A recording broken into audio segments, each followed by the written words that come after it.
Hi, everyone, and welcome to another episode of Living the Midlife Dream with me, Danielle Mauger. Today, I have a guest named Lisa Burns. Before I get into all of her credentials, on a personal note, I have gotten to know Lisa over the past month and a half. She's just one of those people that has really good energy. We just started talking here before I hit record, and already my mouth is in a permanent smile if you can't see me.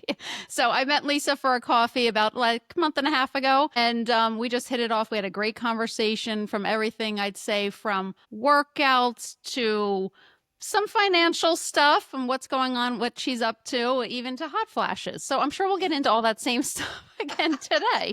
Just the gamut. Exactly. So, but I wanted to have Lisa on here today to talk about finances for midlife women. I think so many women just kind of coast along in life without really knowing much about, that huge part of our lives, finances. And, I'm going to just put myself out there and say I may or may not be one of those women that have kind of coasted along. So, I think we're going to make this fun though. Yes. I love fun. Yeah, good. Lisa is a financial wellness advocate who combines real life experience with professional know how to make personal finance feel a little less overwhelming and a lot more empowering. After navigating a difficult divorce as a young single woman and rebuilding her life from the ground up, she turned her personal journey into purpose, partnering with her husband, who was a seasoned financial advisor, and launching her path in 2024. Lisa has a background in marketing, business development, and over 25 years in the corporate world. Phew. She brings wisdom, warmth, and a non-judgment approach. You are going to love her, and I can't wait to dive into this conversation. She's here to help midlife women stop avoiding their money and start owning it one step at a time. Lisa,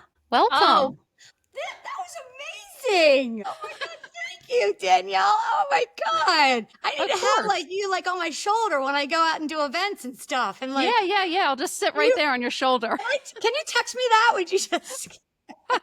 Absolutely. Thank you for having me. And I must say that we do go a little further back than a month or so ago, because I used to take Danielle's spinning class at the Y and would stand in line and wait patiently and praying that I would get into her class with all the other moms back there. And yeah, way back when. Yeah. So we actually go a little further back, but those were yes, but now I'm just really getting to know you. Yes, exactly. Great. And I reached out to Danielle when she started doing her podcast and her more Insta, her midlife Insta, and I caught on to that, and I reached out and took a chance, which is exactly what I'm doing more in my midlife, and just sent her a DM and said, I'm not really weird. I said, we actually know each other. But I love what you're doing. Would you want to have coffee and just chat? And we did. So I'm so glad I did, because we hit it off. I'm glad you did too. And to even further that, I said yes. Not that I wouldn't have, but I said yes because I had been experiencing a lot of, myself putting myself out there and asking and reaching out to people that maybe I followed or I didn't really know on Instagram to come onto the podcast. And I would say 9 times out of 10, they would say yes. And I thought to myself, I'm going to do this. I'm going to pass it on. I want to be able to do the same thing and support another woman. And then next thing you know, you reached out and you're like, I swear I'm not a single white female stalker. And I was like, yeah, I'll come meet you. And we ended up having such a great conversation. Like I said, you have great energy, and I enjoy being with you. Yeah. So, I look at my shirt, says sorry. I just want everybody to see, if you're recording. Sorry, not sorry. Which is my sort of, I thought it'd be funny for my midlife theme. So much of us grow up like that. And I know. I've shifted out of that in my midlife for sure. What, of saying sorry? Yeah. Like I was a big apologizer, back in the day, and I don't know why. And it was funny. My girlfriends and I we were playing pickleball not too long ago. And every time we did something, it was sorry. I know. I'm so sorry. Oh, I hit that. I'm so sorry. Oh, I'm so bad at pickleball. I'm so sorry. And I was like, this is insane. What are we sorry about? Like, it was just like this word that we were just using for no reason at all. So I had posted a little thing on Insta last year, and I had a sorry, no sorry challenge. For a day. I wanted everybody to not say sorry for one whole day. So it was fun. That's so interesting. I was going to say that too. Like, I find myself doing it all the time. You're in the grocery store and you turn the corner and someone's coming. It's like, oh, sorry. It's like, okay, what am I sorry? And actually, someone said to me the other day, I went to push my cart and he was going, and I said, oh, sorry. He goes, what are you sorry for? I was like, oh, nothing. Never Right, mind. right. And it was But that's probably a so, man it because was a man. He that's was like, not the what are you first sorry thing. about? Yeah, they're not sorry, but for some reason we're sorry immediately. So Yeah. we're gonna change that. We're gonna Yeah, we're change going to that. change that. Yeah. Okay. All right. Well, first, I do want to, before we dig into her path, which I definitely want to do, I want to, we're standing here laughing and giggling, and now I'm going to like immediately go into your divorce. You know what It's though? The not greatest thing is now I can laugh about it. So okay. it's very appropriate. I All mean, right, good. and I love talking about it too. I don't have a problem with that. So Yeah. yeah. Because I know that's part of your story. I mean, I wanted you to describe how your divorce impacted your relationship with money, because we talked a little bit about that, both, practically and emotionally. Can you Yeah. get into that a little bit? Sure. 100%. I had a tough divorce. Not all of them are really bad. Some of them are actually very amicable. But mine was not. And it is what it is. And I'd say the beginning and the middle was extremely emotional. And I made a lot of mistakes and I made a lot of financial decisions that were driven emotionally, which is such a bad thing to do. When you're in a traumatic or a life situation, the last thing you should be doing is making financial decisions because you're not rational, you're not thinking right, you're probably not sharing with a trusted somebody that you trust to make good decisions. And it did a number on me. And, financially, it almost broke me. But I was able to, once I could sort of I knew I was getting out, I was getting to the other side of it. I knew we were going to get to that chapter was going to eventually close. I was able to be more practical about what I had done. I was able to say, okay, let me go back and look at my mistakes, make sure I don't do that again, figure out how to not get into this again, reach out to people that can help me, which I didn't do. I kept a lot of things really close to the chest, which was probably a big mistake. So the coming out of it, the other side of it was definitely more practical. I wish I knew that going in, but sometimes we don't. And sometimes we have to go through those tough life lessons to grow and to become, better and more confident, and better at life. So it was tough. It was definitely a good mix. Went in, struggling, but came out way more confident and practical and had a better idea of like how I wanted my next chapter to be. That's amazing. Yeah. So how would you say, what was the first thing you did to kind of begin rebuilding your financial life? So, when I knew the ink was finally drying, I said to myself, okay, girl, listen, you got to pull those big girl pants up because this is it. Like, this is your next chapter. This is your new normal. I was a single mom. I had a very young daughter. And I was like, holy crap. Like, was not in my plan, way back in college when I wanted to be married my entire life and have 6 kids. That whole thing went out the window. And so I said, but you know what? This is it. This is your new thing. You now have control. You now have your power back. And what I did is I just went back to my resources because I said, I got to make this work. I have to figure out my daughter. I have to pay for things, and I went back and I had started a graphic design and marketing consulting business. And I reached out to anybody and everybody that I knew that I'd ever worked with and just basically kind of said, here I am, here's what I'm doing. And my job right before had been with Microsoft. I had a great job with Microsoft and I worked with a phenomenal group of women. And I went back to them and God love them. Thank goodness they knew me. They trusted me. They gave me a chance and they were my first few clients and they kept my head above the water on so many levels, just cool. Financially, but also just like it gave me a purpose. It gave me a reason to get up and get through the day. And it was incredible. I was so glad I did that. And then I also, I took it one day at a time. I sort of said, okay, today's Tuesday. And I'm getting through Tuesday and I would get through Tuesday and then I'd be like, I'm going to get through Wednesday. And then Wednesday would come and I'd get through Wednesday. And it was literally like one day at a time. And I did it, I did it. Yeah. So, That's amazing. yeah. Yeah. You're such a good role model for your kids, I imagine, for sure. Well, the craziest thing, it's so funny. My daughter, who just graduated from grad school from Syracuse, I'm so proud of her. Congrats. She just graduated. Oh, thanks. With a master's degree, how about this, in marriage and family therapy. Wow. She's going to be a therapist in that space. Amazing. And it's so now we could talk about things. I Yeah. did not talk to her about a lot of things growing up because I didn't think that was the right thing to do. Yeah. But now we go back and we talk about things and I share with her because she'd say, Mom, I can't believe you let me, or can't believe da da da da da. And I'd say, I was just making the decisions, the best decisions I thought at the time. I look back now, you're right. Some things were crazy, but you just do the things you're in the moment. You're trying to make the best decisions. And I said, here's what was going on and that type of thing. Yeah. And I hope I'm able to also help her as she's dealing with other clients and kids that, Yeah. she could kind of see both sides of it. But it's Yeah. funny how it's come full circle for her. Absolutely. That's Yeah, so yeah. cool. I mean, I imagine like throughout this whole process, it was very traumatic that you learned so much about how strong of a person you are. Yeah, well, going in, I wasn't. That's for sure. I mean, I realized coming out how I wasn't that strong and how, I didn't put myself and advocate for myself because I'm such a fixer. Mm. My old Lisa was such a fixer and a people pleaser. I wanted everybody to like me. And when somebody didn't like me, it threw me. And Mhm. so instead of worrying about me, I was trying to fix that and get that person to like me better. Relationships are a Yeah. two-way street and you have to meet in the middle. You can't fix that other person if they're not gonna, you only fix yourself. And if they don't fix, it's not gonna work. Yeah. And it took me a long time to figure that one out for sure. Cause I was just, I'm going to fix this. We're going to stay married. We're going to go to therapy. I'm going to wear different color pants. I don't Yeah. know, but change my hair. I mean, my God. And finally, at one point I was like, this relationship, it's got to be over, Yeah. cause it was becoming not good. Right. So And I feel like that's a lot of women are like people pleasers. A lot of women are fixers, and we kind of just been like, just give it to me, I'll just do it kind of thing. So, 100%, yeah. 100%. Yeah.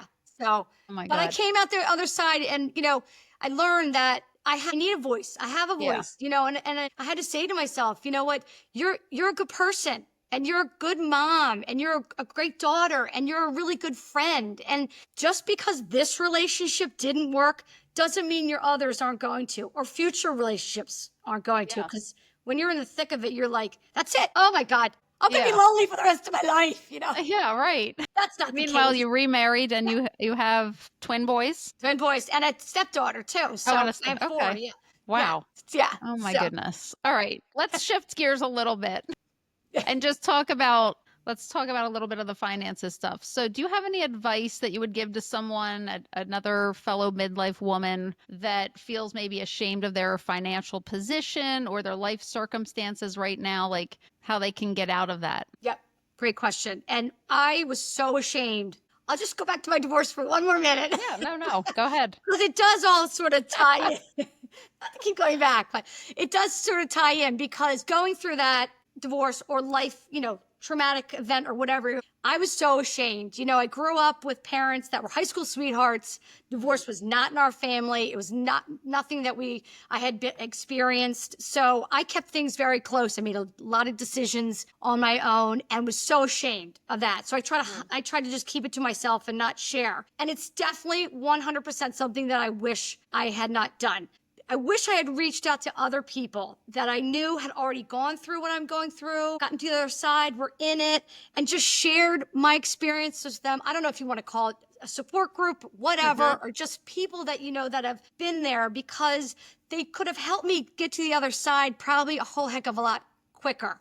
Yeah. And less pain, less late. And I think reaching out and connecting with people is so important, especially women. I mean, I love to talk to other women. I love learning about what they've been through, and it helps me become a better person. So I'd say if you're going through something that you're really ashamed of, financial mishap, acknowledge it, learn from it, and then do what you need to do to get past it, to move forward from it. Don't be stuck in it. Please don't have that hold you back from having the things that you want or the life you want to build, that type of thing. So that's one thing that I definitely, and I see it with women all the time that I work Yeah. with. It definitely And not gets, even just finances, like anything. If you're ashamed or whatever, like you just said, acknowledge it, create a plan, and then execute it. Just start making a small step like you said you did when you were, waking up and saying, okay, I'm going to get through Tuesday. Just, one foot in front of the other. Yeah. Plans, Basically. making a plan, even if you take, a piece of paper and, I've helped friends do this, like when they're so overwhelmed with goals or taking action, I said, just get out a piece of computer paper, get a Sharpie and write down what it is, a big box. I love boxes. And what do you get? 3 things that you got to get done, a big box. And then when you do that, check it off. Yeah. It feels so good. It does. Then do the next thing and check that off. I mean, we Yeah. don't need a spreadsheet. We don't need, just put it on paper because then it makes it real. And it's in front of you. You can take it in the car with you or whatever. But a plan is just, I think plans give us peace. Yeah. I think it gives us a little confidence. It gives us security because there's something put down. Yes. I was just going to say, we're Gen X, we just need paper and a pen. We don't need. It's like, put on a piece of paper, take it in your car. Everything down. I do too, actually. Everything I love buying a planner and a new calendar. I love like all that stuff. So fun. Yeah, I'll see you in Staples, girl, at the end of December. I'm like, which color's going to be this year or next year? And so fun. And I love checking those things off. It's just, I don't know. I love it. I know. Well, we've accomplished something, so it feels good. Yeah, exactly. All right, so let's talk about Her Path, which is the business that you started. Can you maybe tell us a little bit about it and then maybe just walk us through what it would look like if we worked with you? Sure. I love talking about it. Okay. At the end of 2024, I did start Her Path, which is a financial wellness community for women that I created to educate and inspire and motivate women to make personal finance a priority in their lives. Going through what I had gone through and then working with my husband back in 2020, my husband, Jim, he is a financial advisor. And his entire career has been financial advising, college. So for 32 years, he's been doing this. And in 2020, he came to me and he said, I wanted to shift. He wanted to shift his practice a little bit. He wanted to do some things, build his book of business. He said, but, I need somebody that can help me on the marketing and the networking side, that type of thing. I want to focus on the advising and the financial side, obviously. And quite honestly, I don't know how to do that. He said, it's hard to be able to do both. So he said, would you help me? And I said, yes, 100%. Because that's what I love. That's my background. That's what I love to do. And I said, definitely, but we have to figure out how to, focus on women and have a path for women. And I said, let's just shift sort of how we're talking. Let's build this financial wellness program we have, which is going to the masses, reaching out and providing financial education. And we've done that in all different forms, large groups, small groups. We go into corporations, we go into universities. Temple is a huge partner of ours. We'll talk to staff, faculty, even students about all different types of personal finance, estate planning, budgeting, planning for retirement. I'll bring Jim in. I'll speak. I also have other connections with, I have a great Social Security Administration woman I know there. She's phenomenal. And she comes in and speaks because she's an expert in that area. And we'll just talk and we'll give people a great space to learn, to ask questions, to be able to raise their hand and say, I don't get that. Can you explain that to me? That type of thing, to feel safe in a safe space.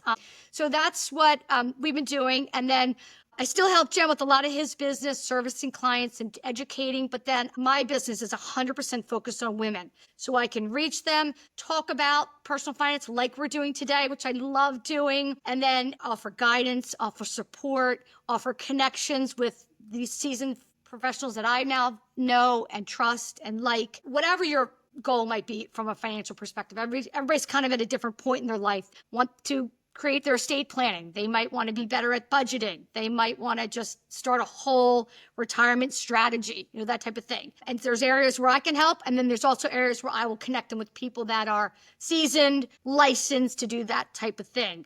Okay. But just having the conversation and getting women motivated to want to make this a priority is what I love doing. 100%. Yeah, I can tell. Yeah. I love it. You have good energy around it. So what I like I've heard you say financial wellness. What is the difference, or what makes financial wellness different from just like budgeting or saving money in your point of view? Such a good question, Danielle. Thank you. I love that one.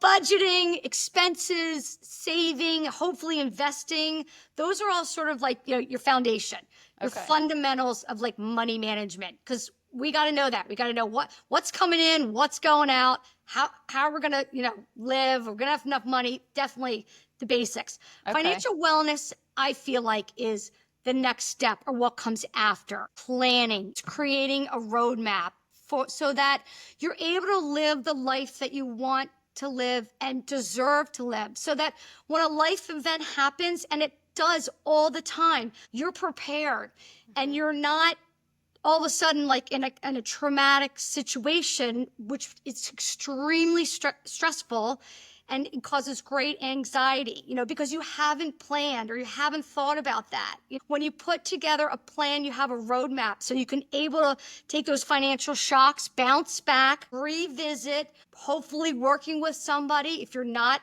a great financial expert yourself, which most of us aren't, you're working with somebody that can help you get there. It's like somebody that's part of your team is working with you to recreate your plan, to come back from that, to figure out what your next stage is and how you're going to get there. And again, live the life you want to live, and that you deserve to live. And so I think that's sort of the difference between, I hope I answered that, Yeah, the wellness absolutely. side of it and just, the money management side of it. Right. Absolutely. Okay. So, do you run into like, have you seen common beliefs, like a theme with women or blocks that you see with women having around money? And how do you This help is them such break a through? timely question. I just had a Zoom on this yesterday. Oh, okay. It's so funny. It was called The Invisible Weight: What Holds Women Back, Why, and How We Move Forward. Okay. And it was a great session. And I had it with a good friend of mine, Kim Wilson. She has a practice. She's a therapist at a practice called Love Well Counseling.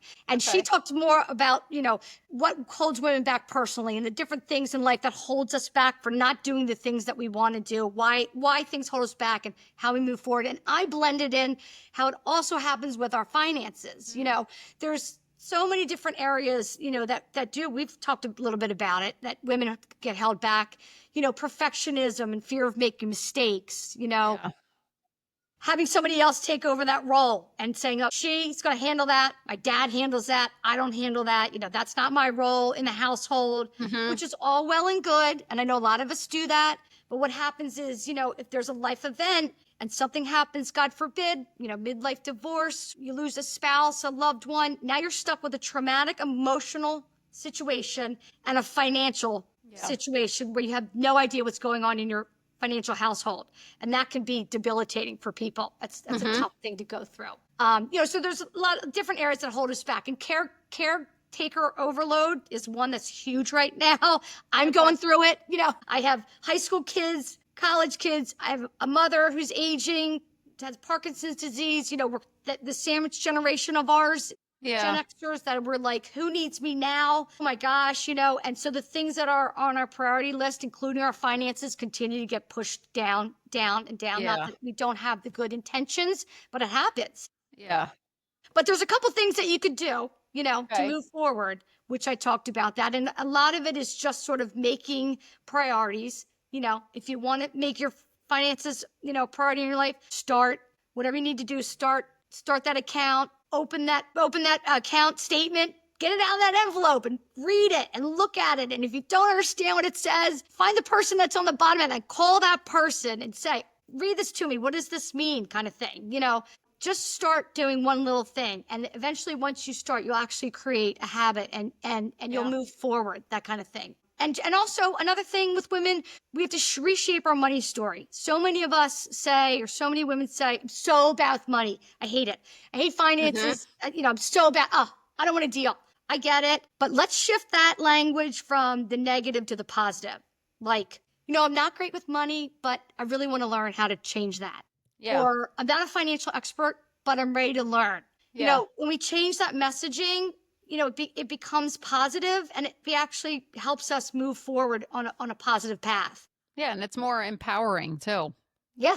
I have two more questions for you. One is, well, you just kind of answered what financial wellness means to you. But I know that you going from when you were a divorced younger woman to now as a midlife woman, you're totally empowered and financially secure, and you know what to do with your money, right? How does financial wellness now differ in your emotions, your mentally, spiritually? Does it work through all those types of things for you?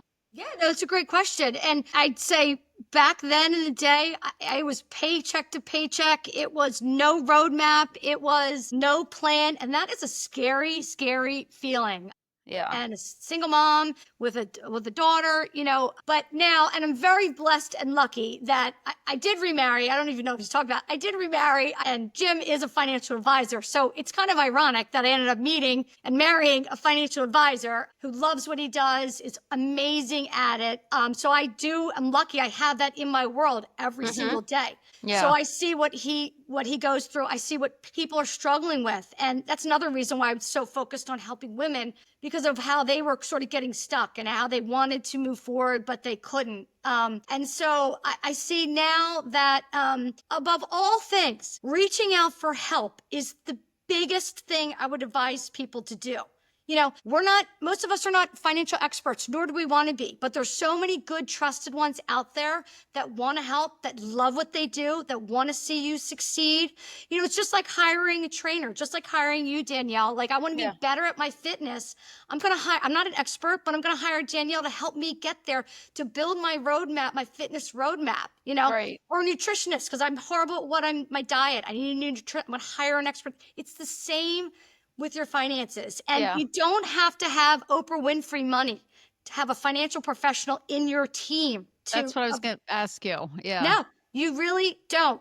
And we can have a side conversation with anybody about this, but finding somebody that wants to help, wants to create a plan, they are out there. I can connect people with them 100%. It will not break the bank. What will break the bank is if you don't pay attention to it. Yeah. And then you end up in a situation, a life event, and being in midlife, it happens more and more. All of a sudden, things, it just happens, and you want to be prepared. So, I think that's the biggest difference I'm in now, as I see that, bring more people into your team. I call it your team. Whatever you want is your team to make your life better. And to get you to the goals you want, bring them in. Yeah. Let's have a team. Yeah, I love that idea. Just generally, like, there might be someone listening right now that's thinking, I don't make that much money, so do I really need a team? But I think it's a great concept. Like, sometimes you've heard people talk about like your board of trustees, right? You have friends that you go to for money, family that you go to for, like, not money advice. Yes. Yeah. Or fitness advice or whatever. I love that idea. And it's kind of like you and I were talking about that when we met for coffee, when we were just talking about like menopause and all that we go through at this stage of our life. And it's like, yes, people are definitely talking about it more as, we're on Instagram and social media. But I find that like more people in life, in real life, need to be having more conversations about all of this stuff. I mean, you don't need to have a whole, big group of girlfriends. If you have like one trusted friend, start there and start building, like you just said, a little team. It can be family and friends and whatever. But I just think we need to lean on each other more, as I'm standing here having a hot flash, if you can't tell. I am too. Oh my God.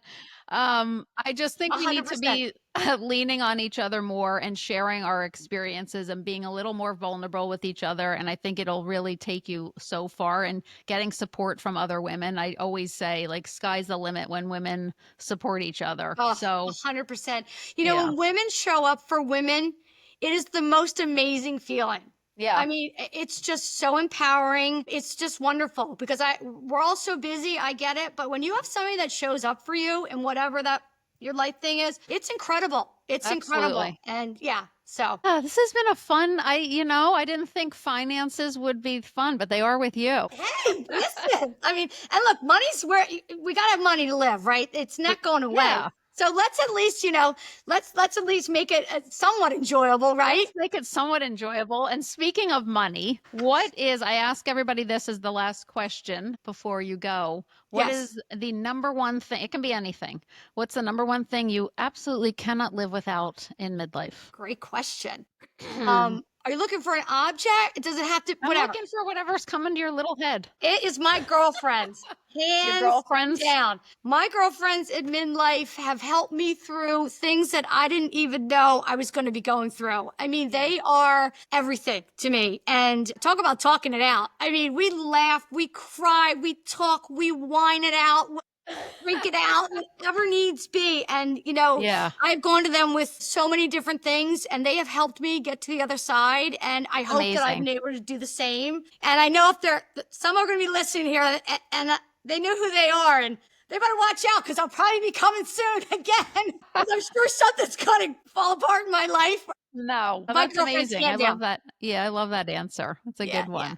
I love All them. right. So Lisa, tell everyone where they can find you. Right. So my website is herpathbegins.com. Okay. And then I'm all over social at Lisa White Burns, pretty much. Insta, LinkedIn, Facebook, All the things. all those kind of things. Yeah. So I'm out there. There, and yeah. All right, good. I'll put all of that in the show notes so people can just click on it and go right to you. Perfect. But this has been such a fun conversation. I love it. Thank you for being here. You're the absolute Thank you for having me, Danielle. And let me tell you what, you're so inspirational to so many of us. I just want you to know what you're doing is amazing. It really is. So you keep doing you. I know sometimes you feel, is this the right? Just keep doing it. Thank you. I will. Yeah. I'm having fun doing it. So good. That's what's important. Right. Yeah. All right, everyone. Thank you so much for joining us this week. If you like this episode, please share it with a friend, and we will see you next week.